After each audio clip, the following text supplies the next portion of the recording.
नमस्कार शेतकरी मित्रांनो, माझ्यासोबत विश्वजित आहे. विश्वजितला 2 हात नसताना सुद्धा तो सायकल चालवतोय आणि तरुणांना एक प्रेरणा देतोय. विश्वजित, तू तरुणांना काय सांगणार? हिम्मत हारू नका. हिम्मत हारू नका. विश्वजित म्हणतो हिम्मत हारू नका, सगळ्या गोष्टी शक्य आहे. आज बघा तो सायकल चालवतोय, त्याला हात नाहीत, फक्त पायाच्या जोरावर तो सायकल चालवतोय. काय नाव आहे मित्रा तुझं? विश्वजित राजेंद्र सिंग बोराडे. अच्छा, कितवीला आहे तू? 9वीला. अच्छा, 9वीला. कधीपासून सायकल चालवतो तू? 7वी. अच्छा, सायकल चालवताना पडला होता का? 1-2 वेळा. अच्छा, पण आता तू विचार केला असेल की बा तुला हात नाही, सायकल कशी चालवायची, भीती वाटत होती का? नाही का?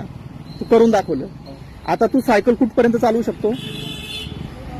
नॅशनल शाळेत. अच्छा, म्हणजे 1-2 किलोमीटर तू सायकल चालवू शकतो. हो. विश्वजित कोणावर निर्भर नाहीये, तू स्वतःची कामं स्वतः करतो. अच्छा.